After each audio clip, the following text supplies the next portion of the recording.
Tout le monde le fait tous les jours, sans jamais se poser de questions. Mais quand tu es en van, ça peut vite devenir compliqué. Pour certains, ça peut même tourner à l'angoisse. Et pourtant, peu de personnes en parlent vraiment. Alors, je vais répondre à la question que chacun se pose. Comment on fait la petite et la grosse commission sans toilette chimique, sans toilette sèche? C'est très simple.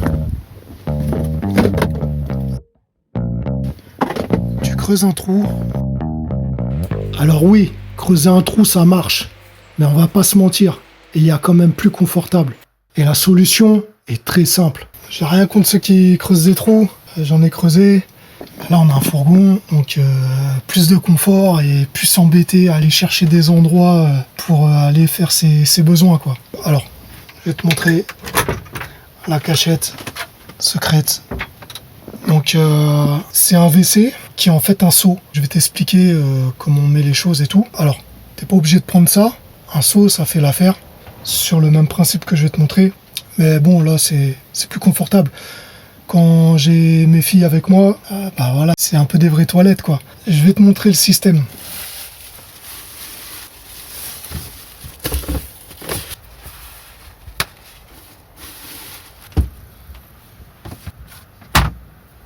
Donc voilà, très simple, pas de gros système, pas d'odeur. Quand c'est fait, tu jettes direct à la poubelle. Pas de produits chimiques. Les cassettes de camping-car, il faut mettre un produit chimique pour que ça ramollisse le tout. Puis après, il faut vider ça dans les airs. Pour le pipi, un petit bidon. Les filles, le seau, elles mettent pas le sac. Pas besoin de partir sur des WC chimiques portables ou des trucs comme ça. Un seau, quoi. Comme un pot de chambre à l'époque. Pour résumer, pas besoin d'un système compliqué. Les toilettes chimiques ou à séparation, ça peut être utile dans certains cas.